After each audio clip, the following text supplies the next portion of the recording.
Welcome to the deep dive. So today we're tackling a request that I think it really challenges some of the most basic assumptions you might have about success.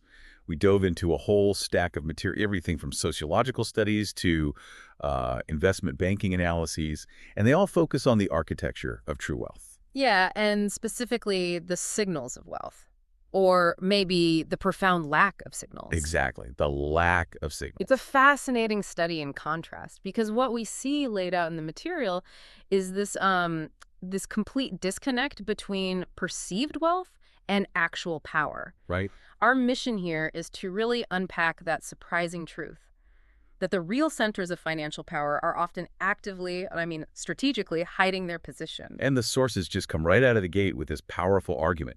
They basically tell you to forget everything you think you know about what wealth looks like. Oh, absolutely. They're very definitive. The richest, most powerful people, they don't wear logos. Nope, they don't post pictures of their supercars online. And they certainly don't show receipts for, some extravagant purchase. They want total anonymity. And if you saw them, I don't know, walking past you in a coffee shop, Yeah. you just think they were normal. Completely normal. You would never, ever guess the scale of their power. Mm-hmm. And that, critically, that's exactly how they want it. That anonymity is a core part of their strategy. That just immediately flips the script. Because most of us, we're trained by culture, by media, to look for the big signals, right? The big cars, the massive houses, The recognizable brand. the visible evidence of success. But what this deep dive shows is that true, secured generational wealth, it follows a totally different, almost inverse rule. Exactly. The central theme we are exploring today is this principle of inverse signaling. Which is? The more money you have, the less you need to prove. So we're going to look beyond the surface level, past the flashy Instagram feed, to understand how the ultra-rich actually think. And why being visible can actually be a weakness. A profound systemic weakness.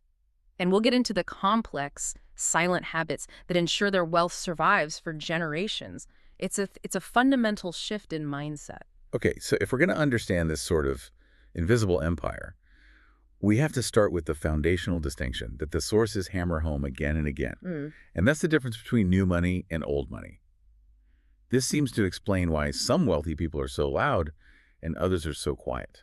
This distinction is the absolute backbone of the entire analysis, and it's all defined by one thing, their goal. Their goal, okay. Right.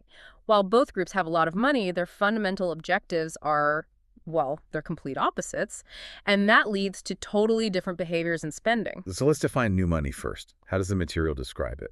New money is described in one word, loud. Loud. Its primary purpose is external validation. It exists to announce success, to celebrate an achievement, and to broadcast this, transition from obscurity to significance. So it's about making sure the world knows you made it.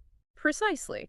And that's often done through, highly visible branded goods, things you can consume and show off. And old money, the inverse is silent. Exactly. Old money's goal is not celebration, it's preservation. Preservation. It protects power. And instead of announcing success, it plans for legacy, for that intergenerational transfer of wealth.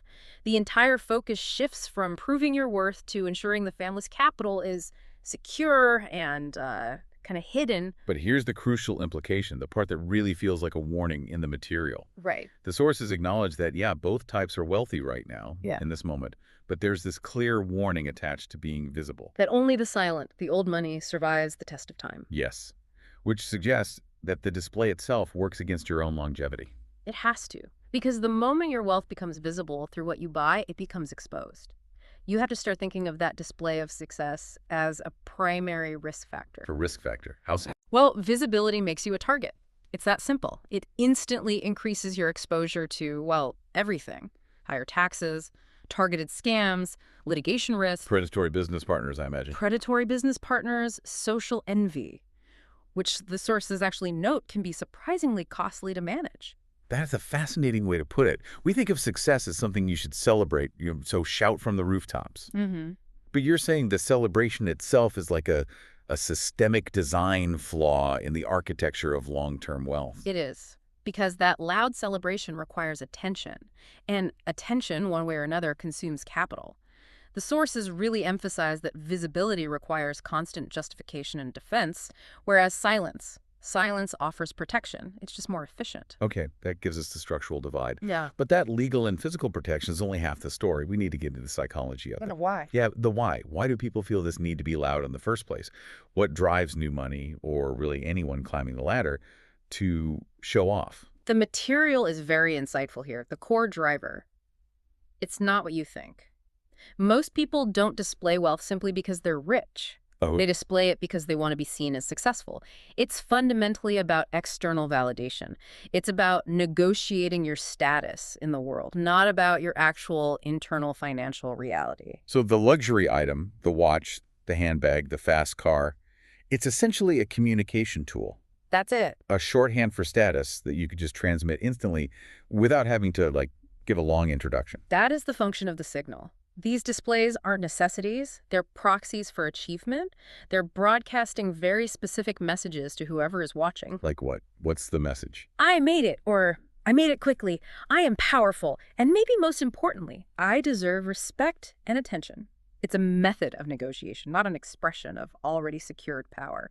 Oh, wait, let me challenge this for a second. Isn't some level of visible success necessary, especially early on? Like to build a network or attract capital? That's a critical nuance, yeah.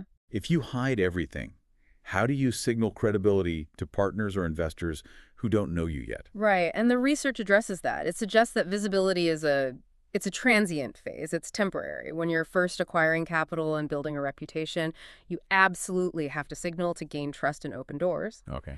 But that signaling, the material notes, is often done through much more subtle means, things like bespoke tailoring or how you use your time or access to exclusive things that don't have a big logo on them. Ah, so it's not that they're invisible, it's that their signals are highly exclusive. You need insider knowledge to even decode them.